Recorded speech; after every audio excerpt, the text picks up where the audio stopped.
अगर मन शोध करने की कोई तदवीर हो जाए, अगर मन शोध करने की कोई तदवीर हो जाए, कोई नेमी कोई पार्श्व कोई महावीर हो जाए, कोई नेमी कोई पार्श्व कोई महावीर हो जाए।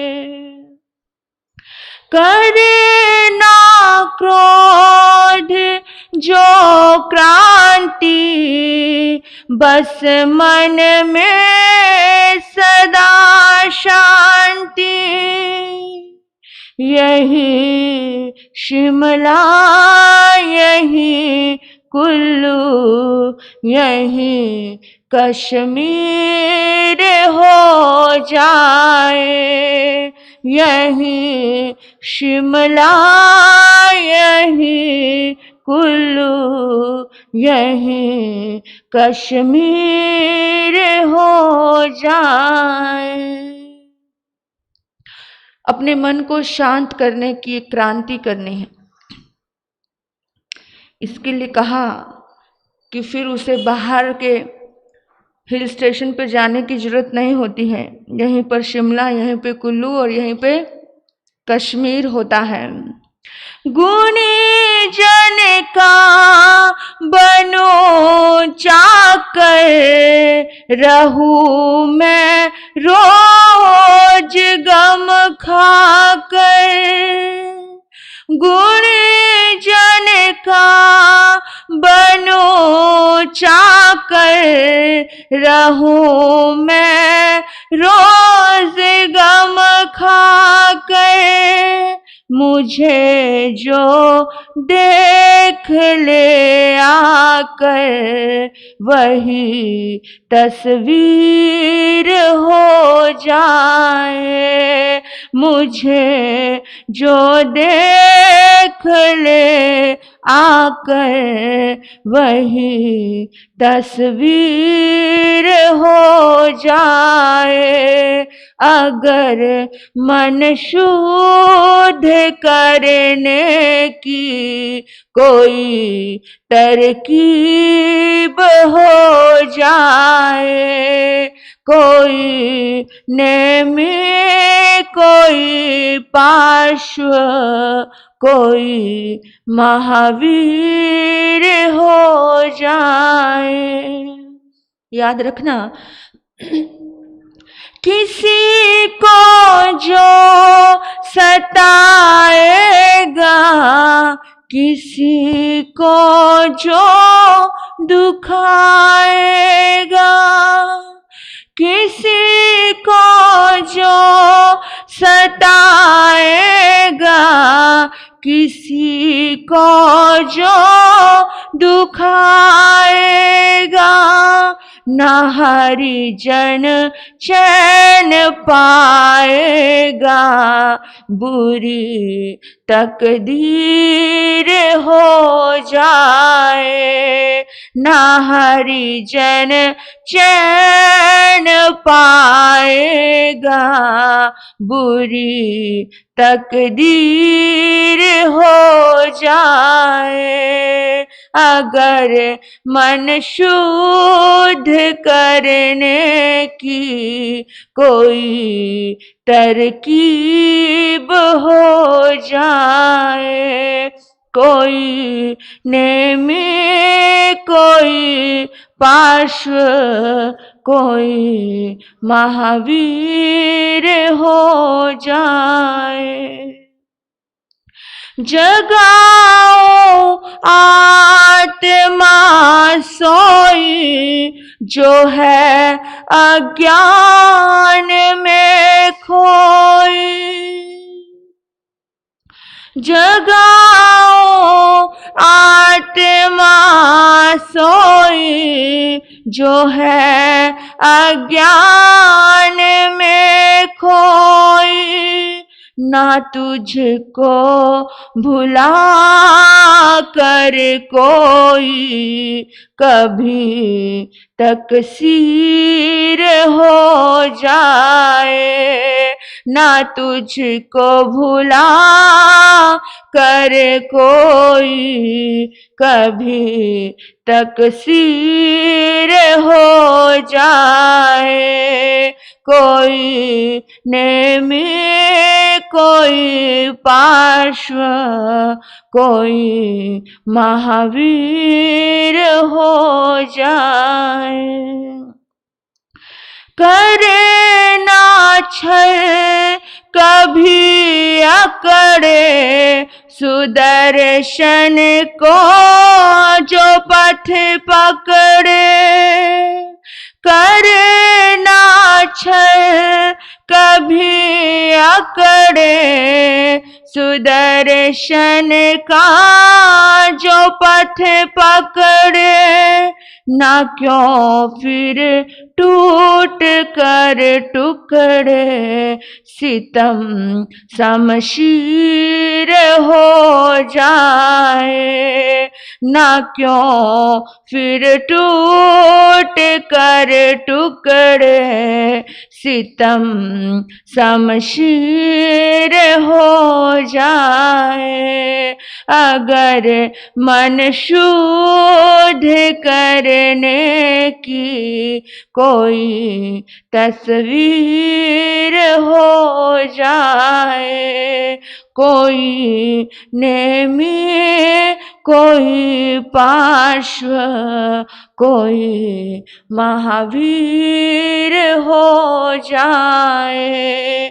कोई नेमी कोई पार्श्व कोई महावीर हो जाए।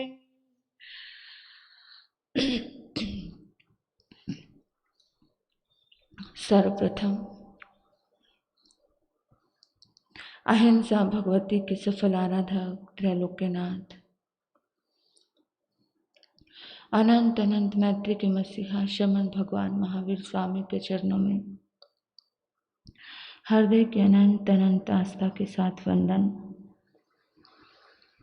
आगम ज्ञान के अक्षर स्रोत आराध्य गुरुदेव, सद्मार्गदाता, नवजीवन निर्माता, आराध्य गुरुनेमया एवं मेरे जीवन में आए हुए समस्त उपकारियों के उपकारों को याद करते हुए उन सभी के चरणों में वंदन नमन प्रणाम करती हूँ। संयम जीवन की सहयोगी प्रिय साध्वी जी, धर्मानुरागी धर्म बंधुओं एवं बहनों, आप सभी के अंतर में विराजमान आपकी पवित्र आत्मा को नमन करती हूँ। जन्म जन्म के दुखों का नाश करने वाली, कल्याण व मंगल का दर्शन कराने वाले प्रभु महावीर की वीतरागवाणी आप सभी श्रवण कर रहे हैं। संसार एक प्रतिध्वनि है। जो ध्वनि एक तरफ से उठती है, वही ध्वनि दूसरी तरफ से भी उठती है। संसार में हर चीज लौट करके इंसान के जीवन में आती है। इस बात को, इस सिद्धांत को अपने जीवन में याद रख लेना। किसी को मानसिक तनाव देते हो तो मानसिक तनाव तुम्हें भी मिलेगा। किसी को मन का टेंशन दे दिया, किसी को विचारों को सोचने को मजबूर कर दिया। होता है कभी कभी ऐसा कि आपने तो एक पॉइंट छोड़ दिया, लेकिन सामने वाला अंदर अंदर सोचते सोचते सोचते सोचते घुलता रहता है, दुखी होता रहता है। बोलते वक्त बोलने के समय नहीं सोचा कि क्या बोल दिया, लेकिन आप तो बोलकर चले गए, पर सामने वाले ने आपके उस शब्द को कितनी देर तक उस बोझ स्वरूप अपने माइंड में रखा, अपने दिमाग में रखा, और वो कितने टाइम तक बेचैन रहा, अस्वस्थ रहा, मन से अस्वस्थ रहा। आप कह देते हो हम तो किसी को मारते नहीं हैं, हम तो किसी को परेशान करते नहीं हैं, लेकिन ऐसा भी कभी कभी आप लोग बात पति पत्नी की, तीसरा व्यक्ति आकर के कुछ बोल दिया और आपके दिमाग में वो बातें घूमती गई कि भाई तीसरे को क्या लेना देना, जीवन हमारा, जिंदगी हमारी, हमारे जीवन में तीसरे बंदा के आने का क्या मतलब। आप तीसरे, और जो तीसरे बंदे ने आकर के बोला वो बात अगर किसी के दिमाग में घूमती गई, ये बात भी हिंसा है। यानी कि आपने उसके मन को, मन बल प्राण की हत्या की है, उसने मन को तकलीफ दिया है, परेशानी दी है। तो इसीलिए सबसे पहले विचारों को शांत रखें। आपके शब्दों से दूसरे के विचारों को परेशानी नहीं हो, इस बात का ध्यान रखना। आपको लगता होगा कि मेरे शब्दों से मैं दूसरे को दुखी नहीं करूं, इसका मतलब है कि आप स्वयं को दुखी नहीं करना चाह रहे हो। पर हम बहुत सहज में दूसरों के ऊपर टिक्का टिप्पणी कर देते हैं। शर्म आती है मुझे ऐसे लोगों की मानसिकता के ऊपर कि जिसको खुद शांति से जीना नहीं और दूसरे को भी शांति से जीने देना नहीं, किसी को छोड़ते नहीं है। अच्छा, अपने आप को देखते नहीं क्या पहना है क्या नहीं पहना, दूसरे की लड़की ने क्या पहना है वो बहुत जल्दी दिख जाता है, दूसरे की बहू ने क्या पहना है वो बड़ी जल्दी दिख जाता है। ये सब हिंसा है। किसी को नजर कैद में रखना, किसी के ऊपर इतना प्रेशर रखना कि बंदा क्या उठ रहा है, किससे बात कर रहा है, किसको देख रहा है, किसको झांक रहा है, मतलब तुम्हें क्या लेना भाई, तुम अपने आप को संभालो। लेकिन हमेशा बाहर की ओर इंसान जाता है। ये हिंसा है ना कि तुम्हारे होते होते तुम्हारी वजह से दूसरे को डिस्टर्बेंस हो रही है, मतलब तुम्हारा होना कितना डिस्टर्बकारी हो रहा है। हम कितना डिस्टर्ब करते हैं आसपास के लोगों को। हम कहते हैं कि हम हिंसा नहीं करते हैं।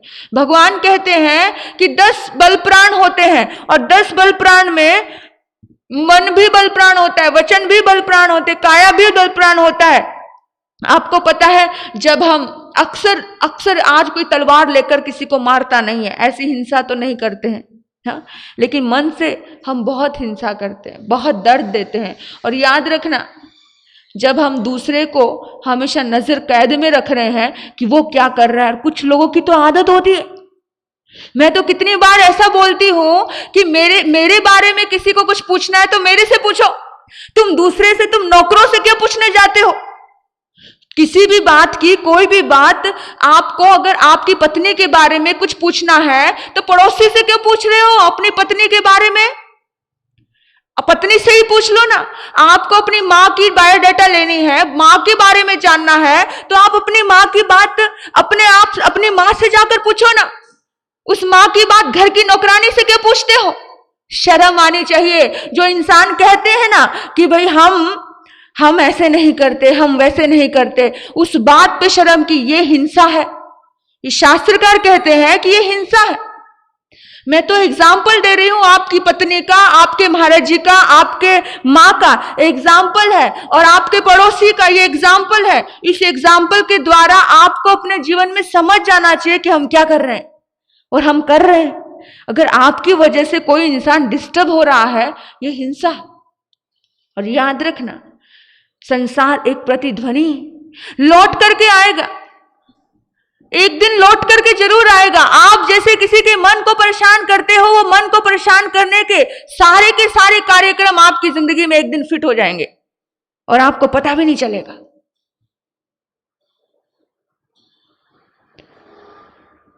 इंसान कहता है कि हम ये नहीं करते, हम वो नहीं करते, हमने कोई पाप नहीं किया, हमने कोई ऐसा कर्म नहीं किया।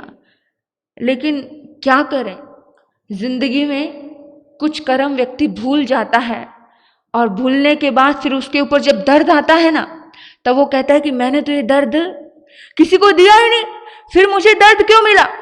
जिन्होंने भी किसी के मन को डिस्टर्ब किया, उसका मन डिस्टर्ब हुआ। जितने भी पागल खाने हैं ना, ये सब पागल खाने उसकी निशानी है। मन को डिस्टर्ब करने की निशानी, कि एक दिन वो आत्मा खुद ही पागल हो जाती है, जो दूसरों को पागल करने के लिए तैयार बैठी रहती है। आपको पता है, एक बार विष्णु और नारद जी भ्रमण कर रहे थे। भ्रमण करते करते उन्होंने मार्ग में एक मछुआरे को देखा, जो मछलियां चुन रहा था, जाल डाल डाल के मछलियां निकाल रहा था। तो नारद जी ने पूछा कि प्रभु, ये व्यक्ति मछलियां मार रहा है, ये व्यक्ति मछलियों को दर्द दे रहा है, ये इसकी काया बल प्राण का हरण कर रहा है, क्या इसका इसे फल मिलेगा? एक एक पल का हिसाब आपका जिंदगी को देना पड़ता है, एक एक पल का, हमारे एक एक शब्द का, हमारे एक एक उठे हुए वाक्य, मुंह से निकले हुए वाक्य का। इसलिए बोला है कि शब्द हमारी औषधि के समान भी काम करता है और शब्द कटार के समान भी काम करता है। आपके शब्द कटार के जैसे निकले हैं या फिर आपके शब्द औषधि के जैसे निकले हैं? आपका बिहेव एक डॉक्टर भी काटता है और एक कसाई भी काटता है, लेकिन आपका हेतु क्या है? उस हेतु को बहुत मायने रखा जाता है कि आपका हेतु क्या था, आपका इंटेंशन क्या रहा उस चीज के प्रति।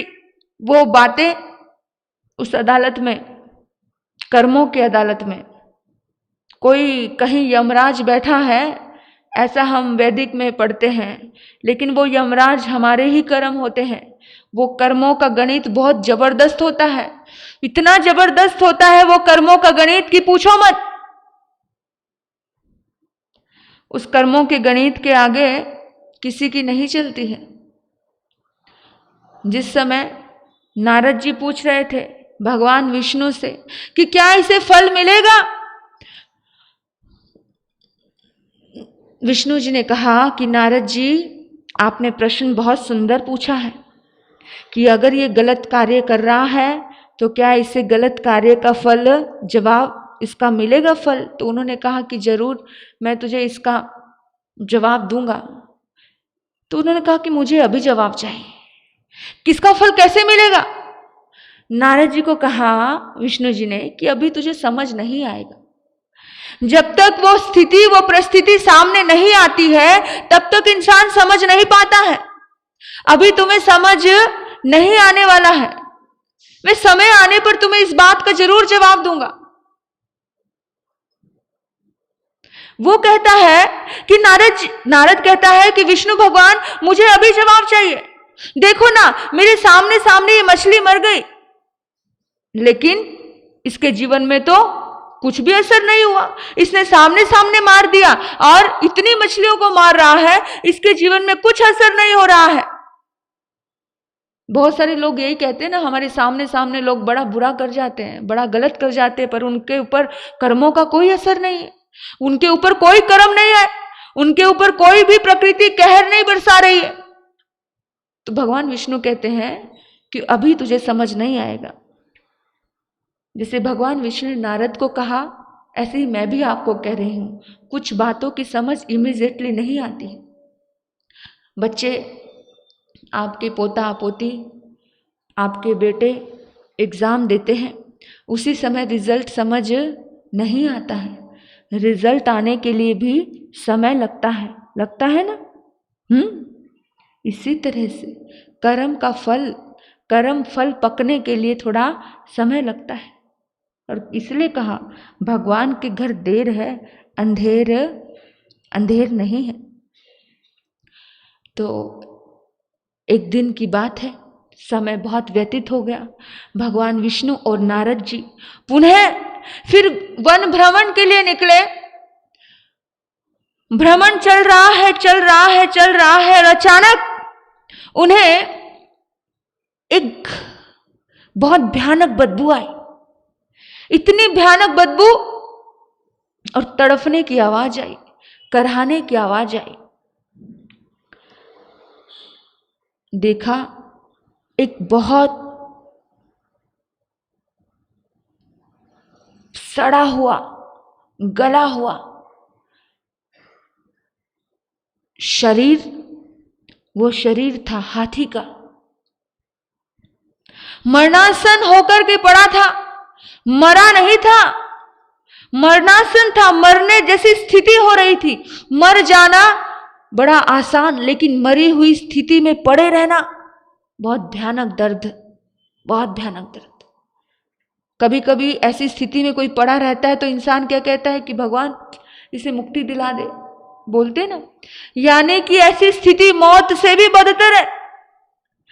मरणासन, मरने की स्थिति, ना तो मरा है ना जीवित है, अधमरा तड़फ रहा है एक हाथी, और उसके शरीर में असंख्यात कीड़े कुलबुला रहे हैं। उसके शरीर में असंख्यात कीड़े कुलबुला रहे हैं। बहुत भयानक वेदना, बहुत भयानक दर्द। कल्पना करना जरा, एक चींटी भी शरीर पे काट जाती है ना तो कैसी हालत होती है थोड़ी देर तक तो।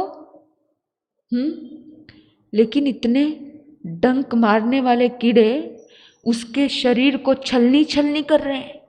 एक दो कीड़ा नहीं, एक साथ असंख्यात कीड़े की गिनती नहीं। रोए रोए में कीड़ा पड़ा हुआ है, रोए रोए में, लेकिन मरा नहीं है हाथी। हाथी उस दर्द को सहन कर रहा है। नारद जी कहते हैं बेचारा, कितना दर्द है इसके शरीर में, सारा शरीर सड़ चुका है, कीड़े इतने काट रहे हैं, कितनी भारी भयानक वेदना है, पीड़ा से दर्द से करा रहा है। नारद जी की आंखों में आंसू आ जाते हैं। विष्णु जी ने नारद जी से कहा, किस हाथी को तुम देख रहे हो और तुम्हें आज रोना आ रहा है? किसी को आज दर्द में देखते हो रोना आ जाता है। किसी को दर्द मिला क्यों, इस बात पर भी जरा गौर कर लेना। दर्द दिया नहीं तो दर्द मिला नहीं करता। और आपको कहूं कि किसी दूसरे के दर्द से तो इंसान को बहुत कम रोना आता है, पर अपितु अपने दर्द से इंसान को बहुत रोना आता है। हाय मुझे ये दर्द मिल गया, हाय मुझे ये परिपीड़ा मिल गई, हाय मुझे ये परेशानी मिल गई, होता है ना। अपने दर्द से इंसान को बहुत दुख होता है। दूसरे के दर्द से दुखी होने वाला तो करुणावान होता है। और वो करुणा कहाँ, किसी का दर्द देखकर हम रोए ही कहाँ है, अपने दर्द से बहुत बार रोए हैं। लेकिन नारद जी संत थे, नारद जी का जीवन संत था। और कहते हैं संत का जीवन मक्खन के जैसे, उसका हृदय मक्खन के जैसे कोमल होता है। संत हृदय नवनीत समाना, संत का हृदय नवनीत यानी मक्खन, मक्खन के समान होता है। नारद जी तड़फ रहे हैं, परेशान हो रहे हैं, मैं क्या कर दूं इसके लिए, मैं क्या करूं इसके लिए। लेकिन हर आत्मा का कर्म अपना अपना होता है। प्रभु बताइए, इसने ऐसा कौन सा पाप कर्म किया जिसकी वजह से इसे इतना दर्द मिल रहा हो। विष्णु जी ने कहा, नारद तुमने कभी एक प्रश्न किया था कि वे मछुआरा नदी में मछलियां पकड़ता है और उन मछलियों को अपना भोजन बनाता है। हाँ, वो तो सालों पुरानी बात हो गई, वो तो 100 साल पुरानी बात हो गई, पर आपको अभी तक याद है? बोला हाँ मुझे याद है। याद आया, याद आ गया, लेकिन उसका जवाब आपने दिया नहीं था, वो जवाब पेंडिंग है अभी। तब विष्णु जी ने कहा, उसका जवाब आज दे रहा हूं। जब व्यक्ति को कुछ चीजें समझाई जाती है ना, तब व्यक्ति कभी नहीं समझता। जब बचपन में बच्चे को आप समझाते हो, जब बच्चा बहुत छोटा होता है, जब आप छोटे थे तब आपको पढ़ना अच्छा लगता था? नहीं लगता था ना। आप अभी पोते पोतियों को देखना, उन्हें पढ़ना अच्छा लगता है? नहीं लगता ना उन्हें, क्योंकि जब वक्त रहता है तब इंसान को समझ नहीं आता। तब तो उसको क्या अच्छा लग रहा है? गेम अच्छे लग रहे हैं, खिलौने अच्छे लग रहे हैं, उसको टाइम पास करना अच्छा लग रहा है। लेकिन जब हमारी जिंदगी के ऊपर वक्त आता है, हम जब बच्चे थे हम भी खेल कूद में विश्वास रखते थे, लेकिन हमारे बड़े हमें पकड़ पकड़ के बिठाते थे, पढ़ाते थे, कभी डांटते थे, कभी प्यार करते थे। ये सब का समावेश हुआ और उनकी बातें हमने सुनी, तो आज हम, कोई सीए बन गया, कोई इंजीनियर बन गया, अपने पैरों पे कोई ना कोई किसी न किसी रूप में खड़ा हो गया। पर अगर आपने बिल्कुल भी नहीं मानी होती तो आप कुछ बन पाते? जब वक्त रहता है उस समय वो चीजें बुरी लगती है। हर बच्चे को पढ़ना बुरा लगता है, हर बच्चे को सीखना बुरा लगता है, उसको वही चीजें, टाइम पास की चीजें अच्छी लगती है। फिर आप क्या कहते हो कि आज समझ नहीं आ रहा है तुझे, लेकिन जब वक्त आएगा तब तुझे बहुत समझ आएगा। हम तो तुम्हारी भलाई के लिए कह रहे हैं, इसमें हमारा कोई भला नहीं है, कहते हो ना आप? बोलो, अपने बच्चों को पढ़ाते हुए कहते हो? हुआ ऐसा कभी? होता है कि नहीं होता है? ऐसा होता है। क्यों होता है ऐसा? क्योंकि हम कहते हैं कि अभी तुम्हें पता नहीं है, जब वक्त आएगा तब तुम्हें पता चलेगा। समझदार और सौभाग्यशाली वो लोग होते हैं जो वक्त आने से पहले ही समझ जाते हैं, वरना तो बहुत सारे लोग खुद खड्डे में गिरने के बाद संभलते हैं। जब तक खड्डे में गिरोगे नहीं तब तक संभलोगे नहीं। और ऐसा बहुत बार होता है, जब खुद के ऊपर, बहुत सारे हम इंटरव्यू सुनते हैं, पढ़ते हैं, तो बच्चियां, लड़के लड़कियां बताते हैं, युवा, कि हमें इंग्लिश नहीं आती थी या हम किसी सब्जेक्ट में कमजोर थे, लेकिन जब हमें भीतर से लगा कि यहाँ हमारी बेइज्जती हुई, यहाँ हम अपमानित हुए, तब हमारे भीतर में एक लगन लगी और आज मैं आपके सामने हूं और मुझे बहुत अच्छे से शिक्षा दीक्षा हर काम आता है। मतलब क्यों ऐसा हुआ? जब वो खड्डे में गिरी, क्या उसको माँ बाप ने नहीं कहा होगा? क्या उसके संसार में किसी व्यक्ति ने उस बच्चे को नहीं पढ़ाया होगा? लेकिन तब तक उसके ऊपर वो चीज समझ नहीं आई उसे, तब तक उसके ऊपर नहीं पड़ी। लेकिन जब उसके ऊपर पड़ी और जब वो अपमानित हुई, तब उसे समझ आई कि नहीं, पढ़ना कितना जरूरी। इसी तरह से ये पढ़ाई तो केवल एग्जाम्पल है। इसी तरह से हमारे जीवन में बहुत सारे ऐसे कर्म जब हम करते हैं, हमें जब वक्त रहता है तब समझ नहीं आता। समझदार व्यक्ति वही होता है जो वक्त रहते संभल जाता है। नासमझ होते हैं वो लोग जो वक्त निकल जाने के बाद समझते हैं। लेकिन फिर भी कहती हूं कि नासमझ भी एक दिन समझदार हो जाता है जब उसे समझ आती है। और कितनी बार ऐसा ही होता है कि किसी चीजों के वजह से इंसान को छोड़ देना पड़ता है कि ठीक है, जब इन्हें समझ आएगी तब समझ आएगी। ऐसे ही कर्मों के बारे में भी यही घटना है। कर्म भी ऐसी ही चीज है। कर्मों को अगर आप समय पर ही छोड़ते हैं व्यक्ति को। कर्म कहता है कि इसे अभी समझ नहीं है, लेकिन जब ये कर्म का फल इसे भोगना पड़ेगा, इसको समझ आएगी, तब इसे अकल आएगी।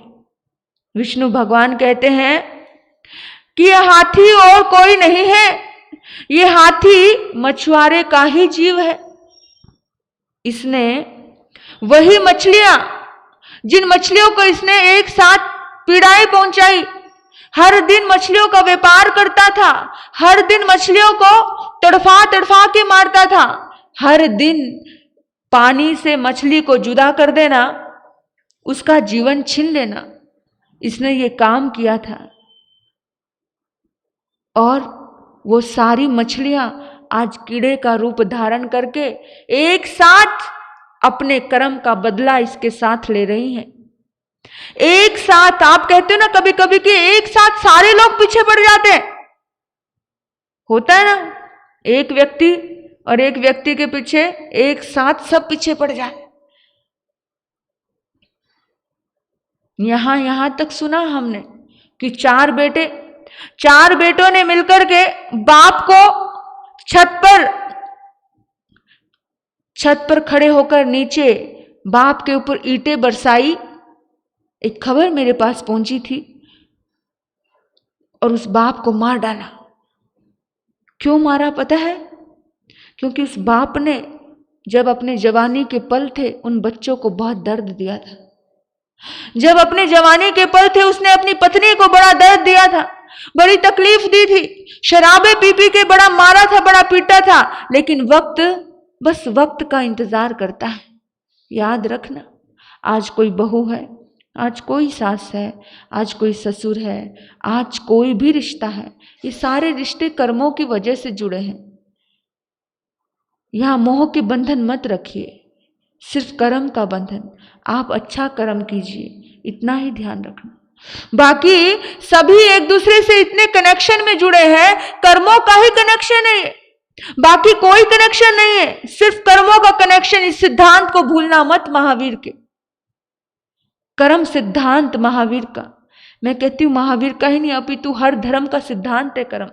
इसको भूलना मत। जो दोगे लौट कर वही जिंदगी में आएगा, जो करोगे वैसा ही भरना पड़ेगा।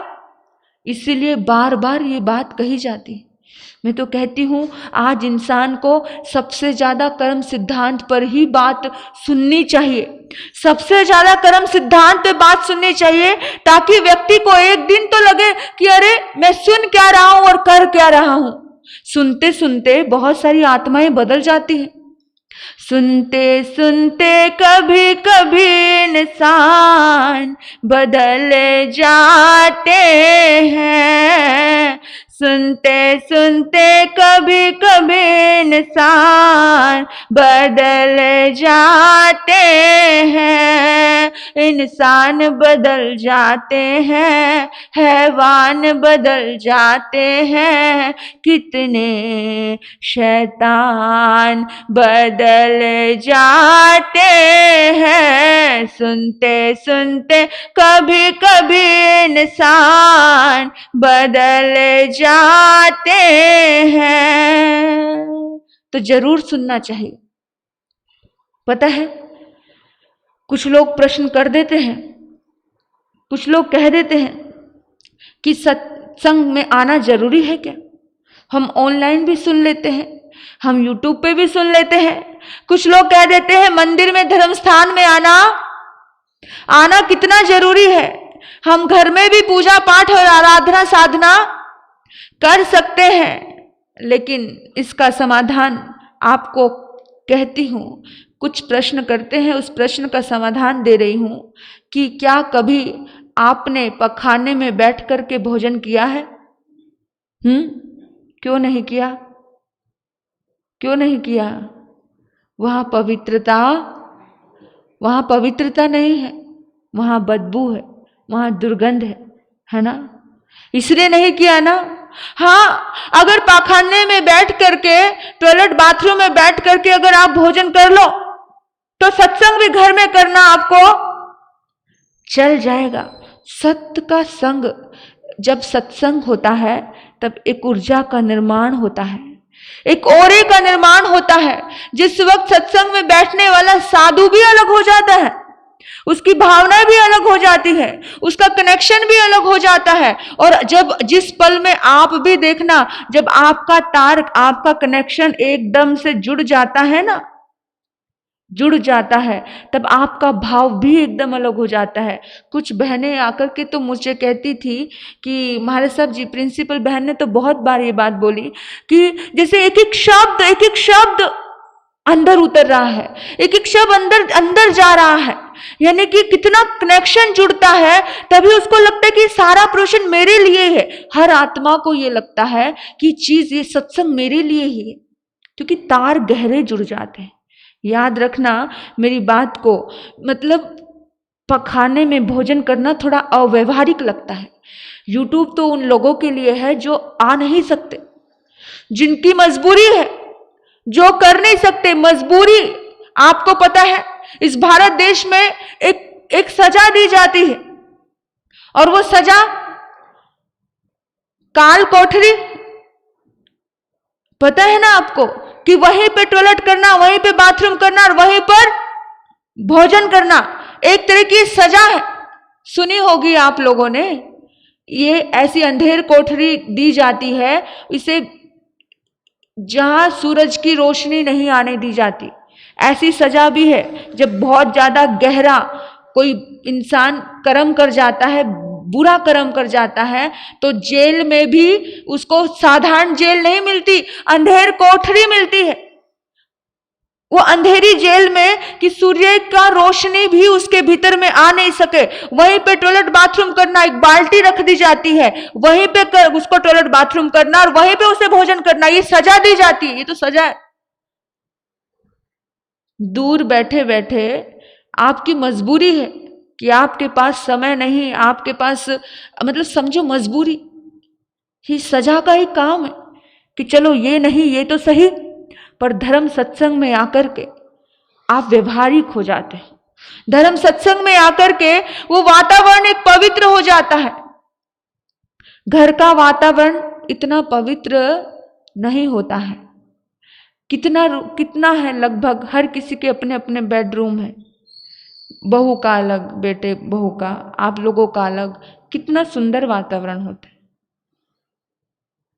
फर्क पड़ता है धर्म स्थान का और बोलो मन में एकाग्रता नहीं आती है, मन में शांति का इतना संचार नहीं होता है। बहुत सी बहनें कहती हैं हम यूट्यूब पे तो सुनते हैं, लेकिन हमारा चारों तरफ ध्यान भी रहता है। कोई चलो ठीक है, उनको बेचारों को परिवार के लिए एक सजा जैसा मिला हुआ है, उनको संसार भी संभालना है, उनको ये भी संभालना है, तो साथ साथ में वो अगर भोजन मिल रहा है उस कोठरी में तो जिंदा रह रहा है वो।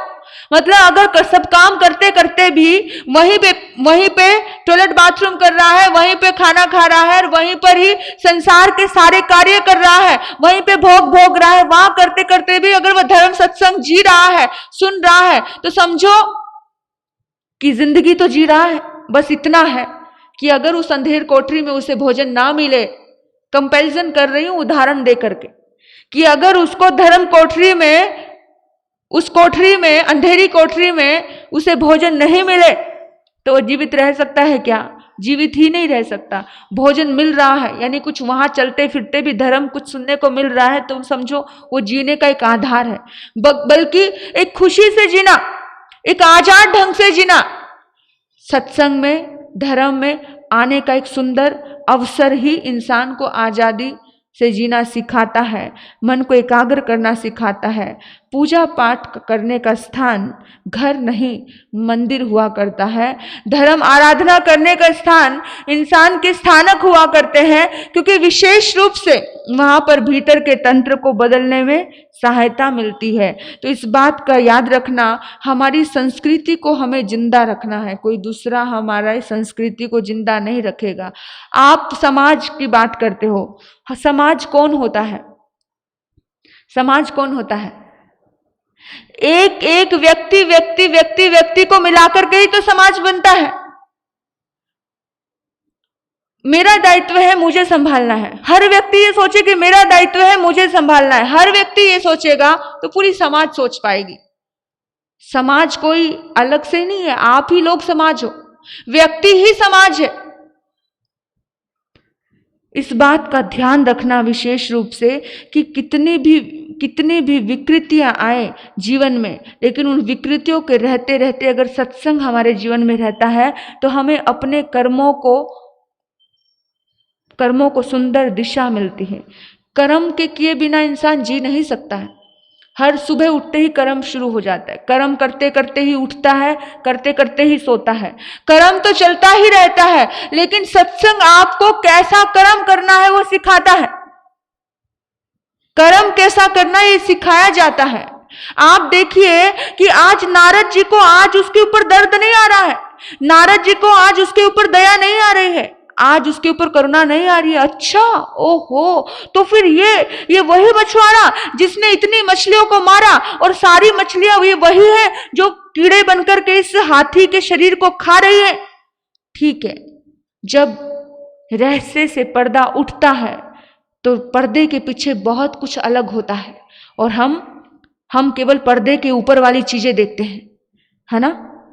केवल पर्दे के ऊपर वाली चीजों को ही मत देखिए, पर्दे के पीछे भी कुछ ना कुछ रहस्य है। अगर किसी के निमित्त से कोई दर्द मिल रहा है तो कोई ना कोई तो रहस्य है। किसी ने आपको थप्पड़ मारा है तो कोई ना कोई रहस्य है। किसी ने आपको डांटा है तो कोई ना कोई रहस्य है। बिना रहस्य के ये घटनाएं नहीं घटती है। किसी ने आपका अपमान किया है तो कोई ना कोई रहस्य जरूर है। वो रहस्य है कर्मों का।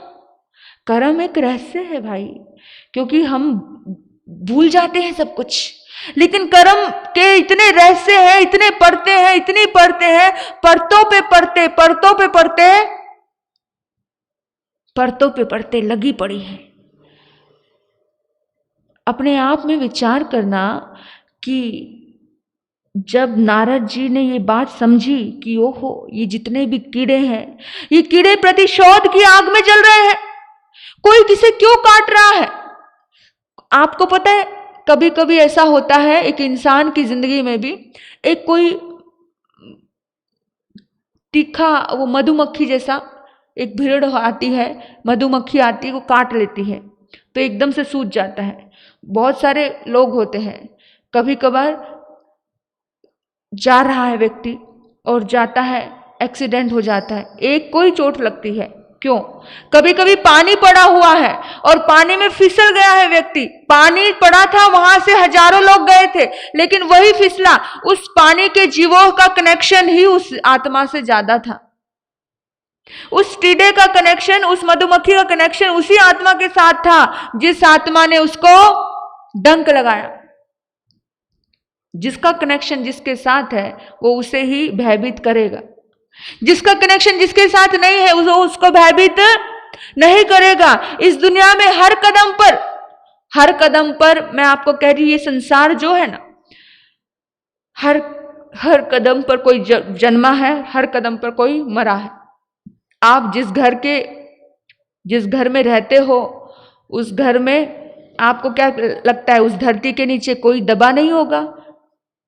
इस दुनिया में हर जगह, हर कहीं डेड बॉडियां बिछी पड़ी हैं। ये पूरे संसार में, पूरी जगह पर जन्मे हैं लोग और पूरे संसार में मरे हैं लोग। कफन चारों तरफ फैले पड़े हैं।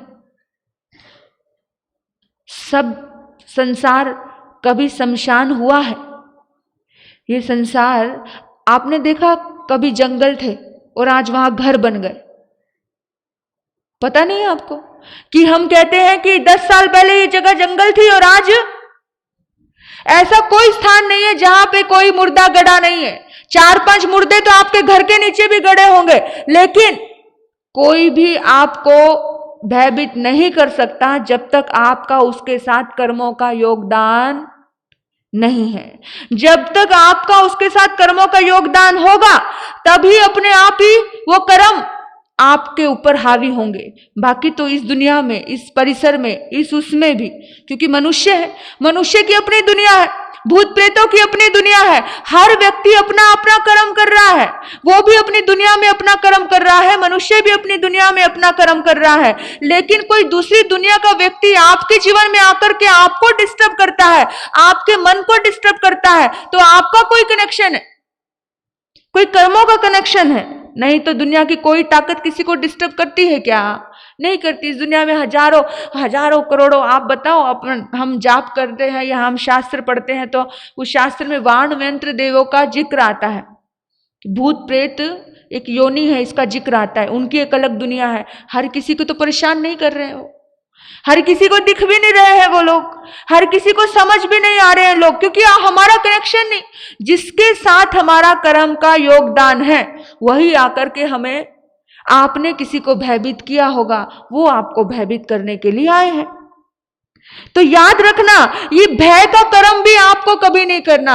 आपकी वजह से कोई भयभीत हो जाए, आपकी वजह से कोई डर जाए, आपकी वजह से किसी को तकलीफ आ जाए, ये कर्म भी बहुत सोच समझ के करना, ध्यान रखना इस चीज का विशेष रूप से।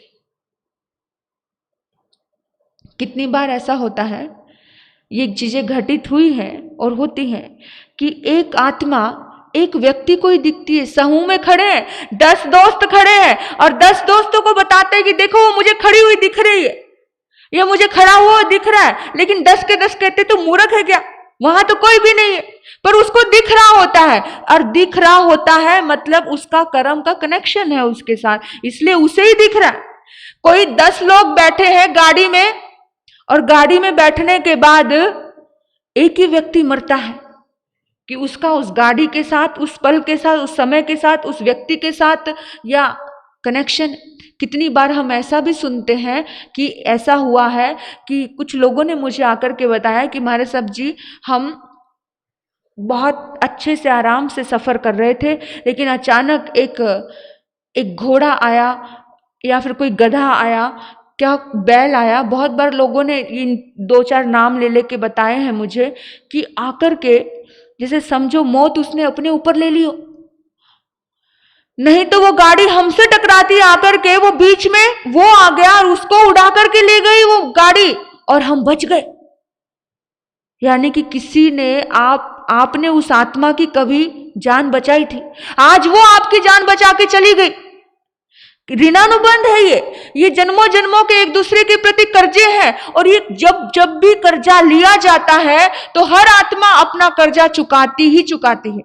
ये आप चुकाओ या नहीं चुकाओ, प्रकृति चुका करके ले लेती, प्रकृति चुका करके ले लेती है। जो आपके घरों में नौकर हैं, आपको क्या पता वो पिछले जन्म में आपके सेठ रहे होंगे। जो घरों में आज नौकर हैं, आपके घर में काम कर रहे हैं, वो पिछले जन्म में सेठ थे, उस सेठ ने बड़ा दर्द दिया, बड़ी तकलीफें दी होंगी, आज आपके घर में आकर के नौकर हो गए।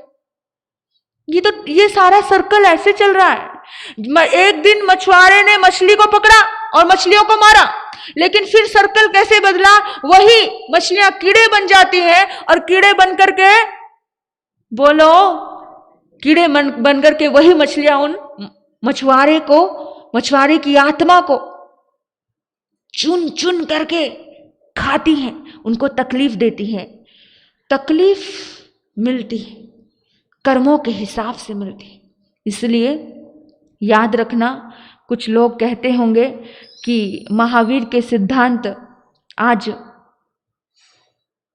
महत्वपूर्ण नहीं है, लेकिन मैं कहती हूं महावीर के सिद्धांत आज भी उतने ही महत्वपूर्ण हैं जितने कल महत्वपूर्ण थे।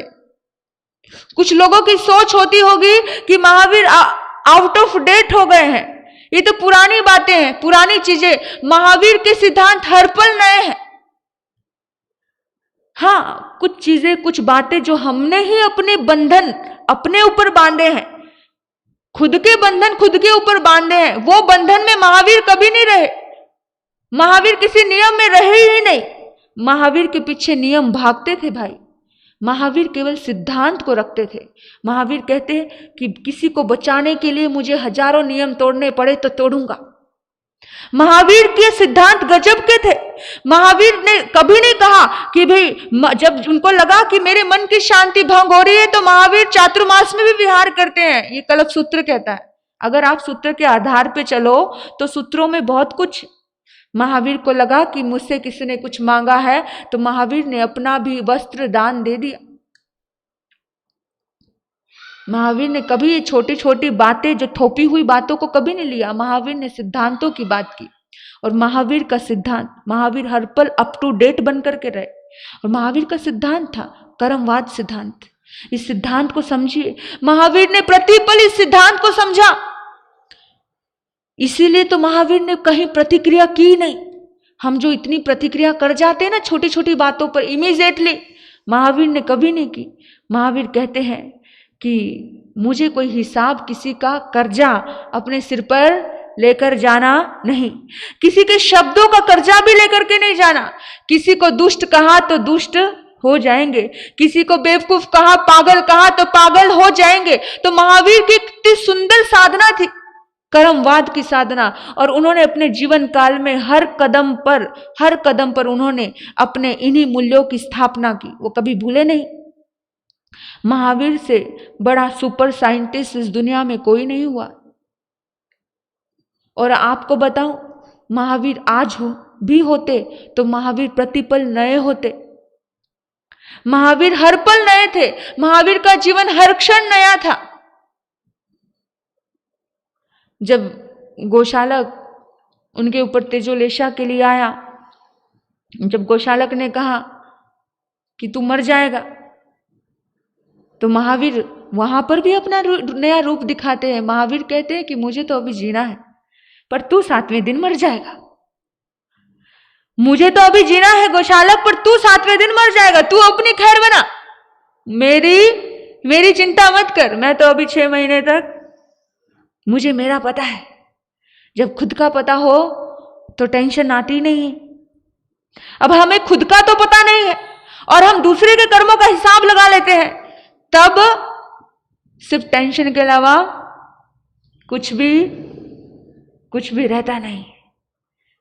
इसलिए अपने बारे में अपने आप से ही पूछो, अपना हिसाब अपने आप पे लगाओ, किसी दूसरे से पूछने की जरूरत नहीं है, क्योंकि आप ही जानते हो आप अपने आप को, कोई दूसरा आपको जानेगा नहीं। महावीर ने आत्मा की प्रयोगशाला में बैठ करके इतनी सुंदर सत्यों की उद्घोषणा की। ये सबसे बड़ा सत्य है दुनिया का कि तुम जैसा कर्म करोगे तुम्हें वैसा ही फल मिलेगा। तुम्हें लगता होगा कि आज तुम्हारे बिजनेस में बड़ी बढ़ोतरी हो गई। कैसे बढ़ोतरी हुई? कि किसी के साथ दगा कर दिया, किसी को उल्लू बना दिया। लेकिन याद रखना, वो एक दिन आपको भी ऐसे ही उल्लू बना करके, एड़ा बन करके पेड़ा खा लेगा। ये हकीकत है। इस सत्य को हम जानते हैं बंधु, इसलिए हर कदम पर बचकर चलते हैं। इसलिए आपको भी कहती हूं कि सत्य को जानिए। कि आपको लग रहा होगा कि आज उसको उल्लू बनाया, लेकिन एक समय आता है कि सामने वाला भी आपको उल्लू बनाता है। ये प्रकृति किसी के ऊपर कर्जा अपने ऊपर रखती नहीं है। प्रकृति उसी टाइम उसी पल कर्जे से मुक्त करवाती। प्रकृति का नियम देखिए आप। एक वृक्ष पानी को लेकर के बड़ा होता है। एक वृक्ष पानी को लेकर के, पानी से उसे सींचा जाता है, पानी को वो प्राप्त करता है, तब जाकर के वो बड़ा होता है। वही वृक्ष की टहनी अगर पानी में गिर जाती है ना, तो पानी को, वो टहनी को डूबने नहीं देती। पानी में लकड़ी कभी डूबती नहीं है। क्यों? क्योंकि प्रकृति का नियम कि जिसको मैंने बड़ा किया, जिसको मैंने चलाया, जिसको मैंने खड़ा किया, उसको मैं क्यों डुबाऊं? प्रकृति बहुत अपने बैलेंस में रहती है। बस एक मनुष्य अपने बैलेंस में नहीं रहता। मनुष्य पुरानी परंपराओं को लेकर के इतना पड़ा है, पीछे इतना पड़ा है, बैलेंस में रहना नहीं सीखा। और याद रखना, भगवान महावीर के पास अंधश्रद्धा का कोई मूल्य नहीं था। महावीर ने कर्म सिद्धांत की बात की, महावीर ने अंधश्रद्धा की बात नहीं की। अरे महावीर ने, मतलब महावीर के इर्द गिर्द सब तरफ विज्ञान था। आज हम कहते हैं कि विज्ञान ने सिद्ध किया पेड़ पौधों में जान है, जीव है, पेड़ पौधे मनुष्य के जैसे बढ़ते हैं। विज्ञान ने सिद्ध किया कि पानी में जीव है। लेकिन महावीर तो हजारों वर्षों पहले ये सिद्ध कर चुके थे, बता चुके थे। ये सारी चीजें महावीर कह चुके थे। लेकिन इतना सब होने के बावजूद भी क्या महावीर जंगलों में नहीं रहते थे? क्या महावीर पेड़ के नीचे नहीं बैठते थे? ये सब करते थे, लेकिन महावीर प्रेम पूर्वक करते थे। कोई भी दर्द देने का काम नहीं करते थे। दर्द देने का काम, महावीर खाते भी थे, महावीर सोते नहीं थे, लेकिन उनका जीवन जो था वो बहुत सजगता का जीवन था। वो जागृत होकर के जिए अपने जीवन में, किसी को दर्द देकर के वो जिए ही नहीं। महावीर जीने के लिए महावीर ने जो भी कार्य किए। हम कहते हैं किसी बातों में, हम बहुत सी चीजों में हम परंपरागत जीते हैं।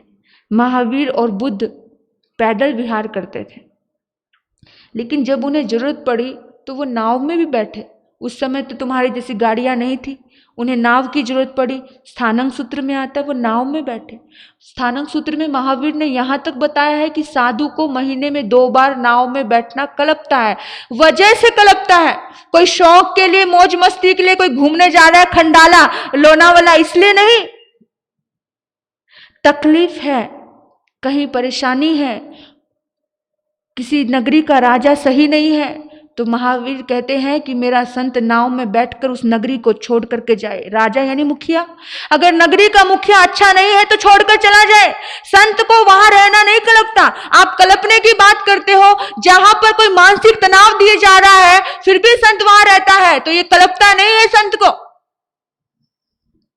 याद रखना, पुरानी सोच और पुरानी परंपराओं से इंसान को ऊपर उठना पड़ेगा। नहीं उठोगे तुम्हारा घाटा। संत तो अपने राह पर निकल ही जाएंगे, क्योंकि उनको पता है कि हर कदम पर उन्हें कैसे, किस कदर कैसे कर्म करने हैं और कैसे उन्हें जीना है। वो जो भी सन्यासी होता है वो किसी दूसरे के सहारे पर सन्यासी नहीं होता है, वो सन्यासी अपने दम पर होता है। और हमें अपने आप पर बड़ा भरोसा है, हम अपनी आत्मा के दम पर निकले हैं। और अगर हमें अपने दम पर भरोसा नहीं होता तो माँ बाप को नहीं छोड़ते। सही बता रही हूं, हर साधु को अपनी ताकत पर भरोसा होता है, क्योंकि भरोसा है तभी निकले, किसी के भरोसे थोड़ी नहीं। जो व्यक्ति कहते ना दूसरों का सहारा जो तकते रहे तस्वीर बन करके, वो लटकते रहे। और महावीर कभी अंधविश्वास पर भरोसा करते नहीं थे, अंधश्रद्धा पर कभी नहीं कहा। महावीर ने कहा कि तुम बेकार में बेकार की बातों को मानो मत, और मैं मानती नहीं हूं। बिना मेरे अनुभव में आई हुई किसी बात को मैं नहीं मानती। जब तक मैं किसी चीज को जानती नहीं हूं तब तक मैं किसी चीज को मानती नहीं हूं। तब तक मुझे किसी चीज का रहस्य नहीं पता चल जाता, कुछ चीजें, तब तक मैं उन चीजों को खोजती हूं। और मैं हर चीज अपने तरीके से समझ के करती हूं। समझ पूर्वक की हुई चीज से आपको उद्धार हो जाएगा। अब आपको पता ही नहीं कि आप जिस ट्रेन में बैठ गए वो ट्रेन जाएगी कहां, फिर क्या होने वाला है। हाँ, आपको मालूम ही नहीं पड़ा कि आप जिस ट्रेन में बैठे, आप जिस बस में बैठे, आप जिस फ्लाइट में बैठे हो, वो फ्लाइट जाएगी कहां, वो रुकेगी कहां, तो निरर्थक हो गया आपका वो सफर। इसलिए अपने जीवन का उद्देश्य को पूरी तरह से अपने हाथ में लेना जरूरी है, नहीं तो वो कहते हैं ना, सम्यक दृष्टि नहीं बन पाओगे, अमूढ़ दृष्टि हो जाओगे। अमूढ़ दृष्टि का अर्थ क्या है? अमूढ़ दृष्टि का अर्थ है भेड़ चाल। और आज बहुत कुछ भेड़ चाल की जैसे हो रहा है, समाज में भी यही हो रहा है ना। बस वो परंपराएं थी, वो चीजें थी, तो आंखें खोल करके जीना सिखाया महावीर ने।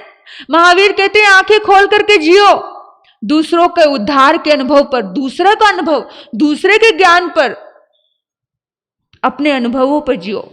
आपके भीतर में, आपके मन में जो पढ़कर, जो साधना करके, जो चीजें आपने धर्मशास्त्र में पढ़ी, पढ़ने के बाद भी वो अनेकांतवाद की दृष्टि आपके भीतर में आए कि शास्त्र यहां कुछ कह रहा है और यहां कुछ कह रहा है, उन दोनों चीजों का समावेश करके अपना कुछ अनुभव निकालो। क्योंकि भगवान महावीर ने कहीं ये कहा ही नहीं कि मैं ही सत्य हूं, मैं ही सही हूं। महावीर कहते हैं अनेकांतवाद की दृष्टि से सोचो। 2 और 2 4 है, लेकिन 3 और 1 भी 4 है। मेरे व्यू पॉइंट से मैं सही हूं, आपके व्यू पॉइंट से आप सही हो। मतलब जब ये सर्कल सुंदर रूप से विचारधारा में उतरेगा, अपना अनुभव तो आपके जीवन को। लेकिन हम लोग क्या कर रहे हैं? मेरे दादा करते थे इसलिए कर रहे हैं, मेरे परदादा करते थे इसलिए कर रहे हैं, है ना। मेरी सासू माँ करती थी इसलिए कर रहे हैं, सासू की सासू माँ करती थी इसलिए कर रहे हैं। बहुत सी चीजें में, बहुत सी परंपराएं केवल इसीलिए चल रही है।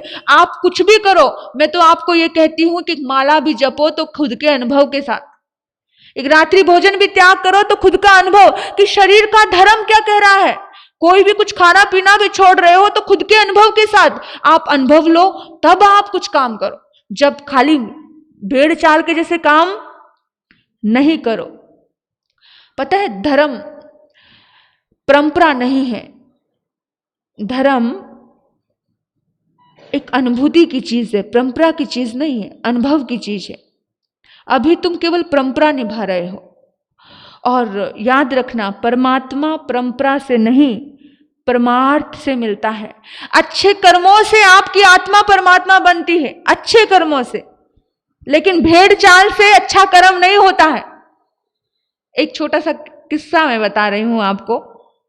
एक दिन की बात है, 2 मिनट में अपनी बात पूरी करती हूं। मुल्ला नसरुद्दीन, और मुल्ला नसरुद्दीन किसी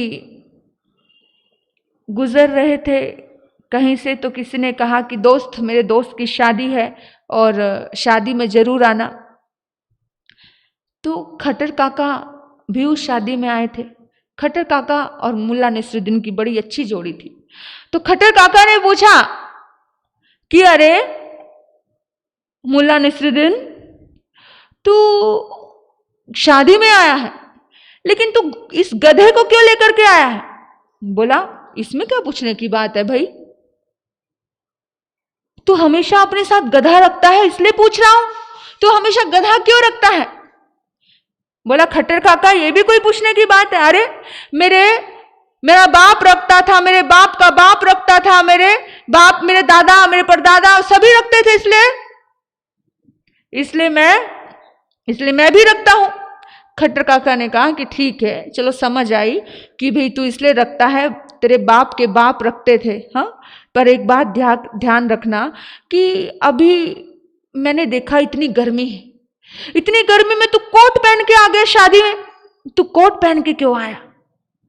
बोला, अरे ये भी कोई पूछने की बात है खट्टर काका,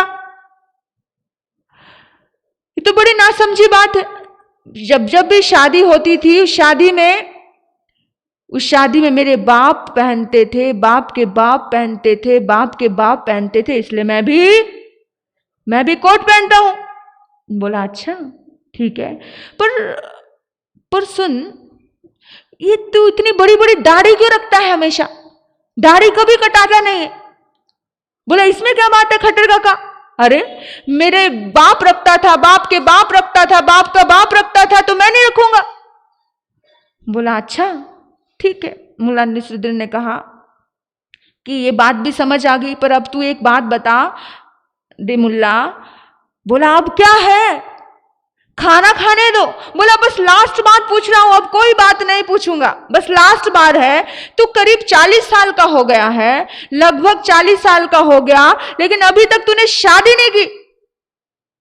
मुल्ला ने कहा, वाह, ये भी कोई पूछने की बात है? अरे भाई, मेरे बाप ने नहीं की, बाप के बाप ने नहीं की, और इसलिए मैंने भी नहीं की। हंसी आ रही है? हंसते रहो, बहुत अच्छा लगता है, लेकिन इससे कुछ सीख लो कि कितना विरोधाभास है ना। ऐसा ही विरोधाभास, ऐसी ही विसंगति हमारे धर्म के कार्यों में होती है।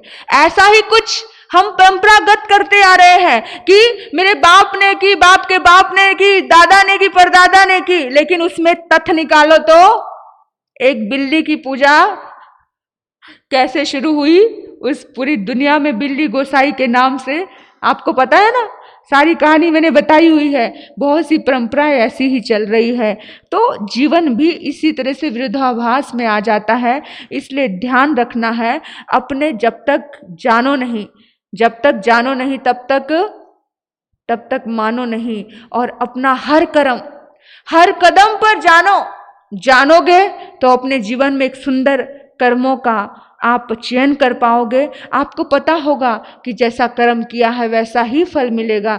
फिर आप ये नहीं कहोगे कि बाप ने किया, बाप के बाप ने किया, इसलिए मैं कर रहा हूं। बहुत सी चीजें तो ऐसी होती हैं, ऐसी जैसे शादी की बात थी कि बाप ने नहीं की, बाप के बाप ने नहीं की, तो तू आया कहां से? हाँ, ऐसा ही है ना। तो इस बातों को ध्यान रखेंगे, आपका उद्धार होगा, कल्याण होगा। इन शुभ भाव से आपने मुझे सुना। आपके भीतर बैठे परमात्मा को वंदन नमन करते हुए ओम शांति।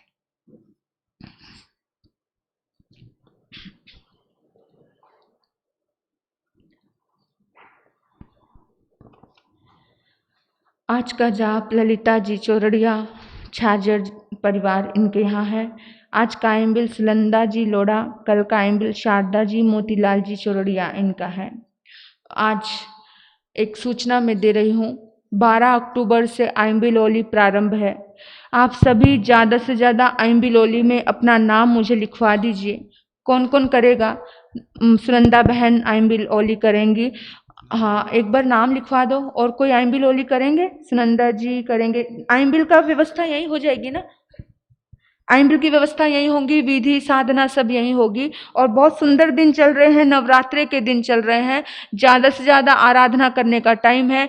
अब हमारे 9 ग्रह की शांति कैसे करनी है ये भी आइम्बिल ओली में आपको बहुत सुंदर रूप से पता चलेगा। और श्रीपाल चरित्र 9 दिन के लिए जरूर सुने। जो अभी तक आइम्बिल नहीं कर पाएंगे वो इकाशने करें। 9 इकाशने कौन करेगा? 9 इकाशने।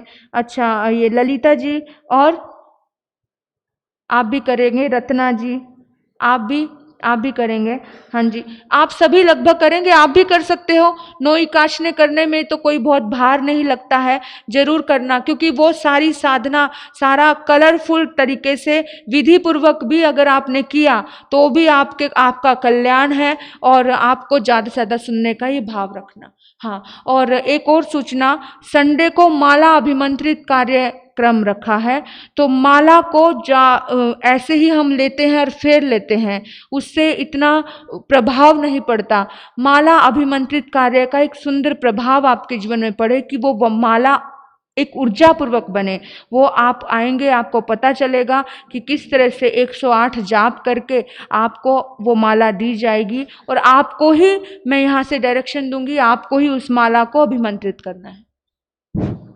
भगवान महावीर चरण में कोटिशा वंदन। यहाँ पर विराजित जागृति जी महाराज साहब तथा वत्सराज जी महाराज साहब इनके चरण में कोटिशा वंदन। तारीख 12 अक्टूबर को आम्बिल ओड़ी चालू है। आपने इधर आम्बिल की ओड़ी की व्यवस्था की है, सबने आम्बिल इधर छोड़ना है। जिसको भी आम्बिल करना है उसको नाम ऑफिस में देना है, उसके लिए कि बाबा आम्बिल की व्यवस्था अच्छी तरह से करनी पड़ेगी। यानी ज़्यादा से ज़्यादा संख्या में आम्बिल ओड़ी चलेगी तो सबने नाव देना है, एक दूसरे को भी कहना है, धर्म की व्यवस्था, धर्म की आराधना करना है। वैसे ही जो 12 तारीख से एकासना करेंगे, एकासने के ही 100 इधर हो जाएंगे, सबको ही आना है।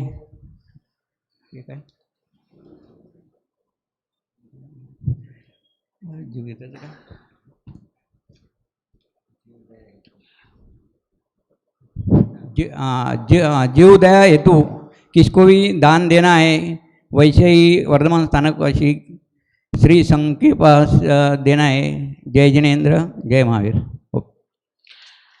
हाँ जी, बोलिए भगवान महावीर स्वामी की।